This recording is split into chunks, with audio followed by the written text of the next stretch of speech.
just a different game. Really? Yeah. Who made Activision. I know. Doesn't well, sound like them. I think it was. Oh, I can't remember this now. I think Treyarch made the PS3 360 versions and stuff, and then I almost want to say Raven Software. I think I'm wrong. Made the PC version. I think you're wrong or too. vice versa. Well, we'll look into that. I don't really know. Either way, yeah. On the subject This of is the why Wii, I'm here. let's hope it's let's hope we see better stuff from the Wii, because if that's all it's capable of, Yep. It looked worse than the PS2 version. It really did. But actually, I actually looked at a graph of the first 6 months of a console sales, and the Wii is like 500,000 units above what the PS2 was at. It is like it was the highest on the chart, and it was just smoking everything else. It was ridiculous. And yet recently, bleh. NPD numbers still have. Well, we can get into this in a minute. Yeah. What I want to do is I want to come back and just sort of cover some of the individual topics that we have on the website, and we can discuss whether A, there's news, or B, anything going on. One of the original reasons that we set up the website was for FTA materials, and for anyone that's listening, that whether you're listening for the gaming or the console or anything like that, or maybe you're here for the FTA stuff. I mean, it's kind of a mixed bag of everything. That was one of the original ideas, as well, as to cover as much. A little bit of everything fun. A little bit of everything, yeah, exactly. So, excuse me. In regard to FTA, the website the website we support Sonic View, and of course ViewSat. We prefer ViewSat. Yes, been rock solid from, well, with the exception of last summer, but nothing we could do about that. I think everybody was out though. Yeah. They? Yeah, everybody, whether you're running PanSat, CoolSat, Dreambox, you name it, everybody was out last summer.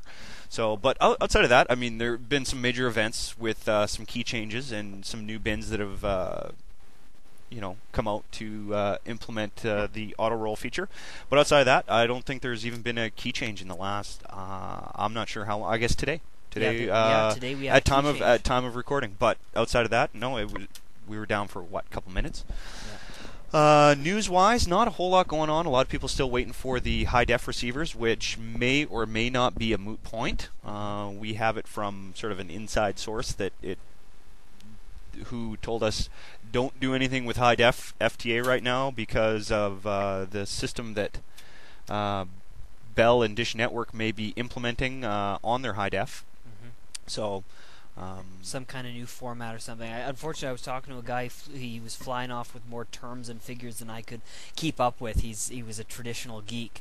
But yeah, basically, we were talking about going high def on one of our friends' FTA systems, and he's like, "Yeah, don't bother. It's not going to be an immediate thing."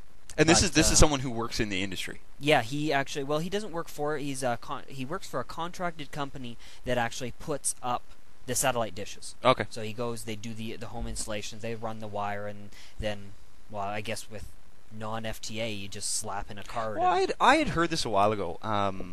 Frozone, who was on our website, had talked to me about how he had heard the same thing. I went as far as to actually phone Bell Express View and play dumb. And say, hey, listen, this is what I've heard. Am I gonna have to worry about switching out my hardware? Yeah. And she actually put me on hold for quite some time and came back. She had talked to her supervisor or whatever the case was, and said, no, we have no intentions of making your hardware null and void or anything like that. So I don't know. It might be disinformation. Now, it's also a possibility with stuff like that they could have thought for the future, because I know on the case of Bell, they recently put one satellite up. There's another one going up, and they've got a third one planned. And apparently, those satellites are ready for this new format. So maybe they know enough, and they've built in the hardware, so it's just going to be like a firmware upgrade. Yeah. Let's hope. Well, and I mean, everybody knows it's a matter of time before everything's going to be on the high def. Yeah. So. Well, yeah. I mean, watching last night, I was watching a satellite on high def TV with just a normal stream, and it looked like crap. It's unfortunate now you're getting into these bigger TVs on a small, like 27-inch TV. If there's a blip or a watermark or something, hell, sometimes you don't even see it. get into a 50-inch TV and you're like, oh, that looks bad. Incidentally, I'm going to throw along those same lines. I'm going to throw out a request, just like Sean. What I'm trying to do right now, and I'm so close, it's driving me nuts.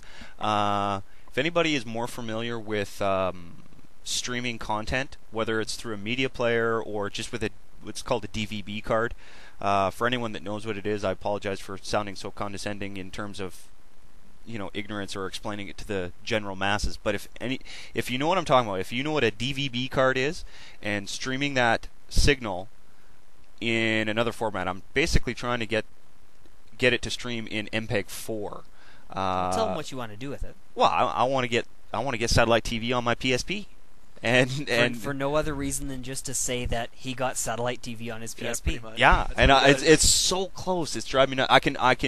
I can get the buffer to play using Prog DVB or My Theater. They both save the buffer data as a .dat, and I'm able to encode it as a MPEG, and then using other programs can stream it, and my PSP will see it and play that buffer, but it will only play about 15 seconds. It won't constantly refresh that buffer. So if anybody out there knows what I'm talking about, has any experience with it, send me a private message or post to the forums, and we'll see if we can't get that, because I think that would be just slick as snot. I mean, that's something something that I've never seen as a homebrew application. Closest to that I've seen is quote unquote live TV, which is internet television through TVU, and then which is accessible to anyone with an internet connection. TVU, it's a software download, freeware, and then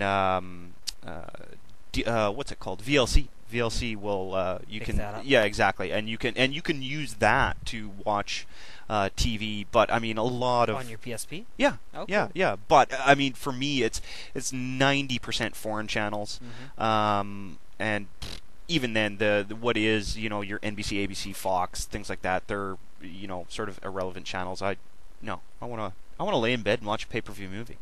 That would be really cool. Absolutely. Yeah. Okay, so FTA community, really not a whole lot earth-shattering going on right now. Although, I mean, really, that key change was somewhat unexpected. We're talking about a Monday. Oh, wait, no, we've got all those series finales tonight. Oh, yeah. That'd be why they wanted to throw it out there. I don't think it really affected anyone. I mean, everybody's auto roll picked it up. I'm still watching Heroes tonight. Yeah, and worst case scenario, in the last year, the biggest detriment has been, Super Bowl Sunday, for example. Yeah. They changed the keys 3 times, and in the one night within the Super Bowl. Oh, wow. Yeah, so I mean, it just meant manual key entries while the Super Bowl was on. Yeah. And then the next morning there was a new bin file. So yeah. And Jordan's looking at us like Jordan doesn't run an FTA. I don't even have cable at all right now. He's on Peasant Vision. I'm all about the TV links. I'm into that one. Do you live at home? No, I actually live in an apartment. Oh, okay. Okay. Just checking. Okay, so that's it for FTA stuff. I guess next most pressing thing would be, big news in the 360 community.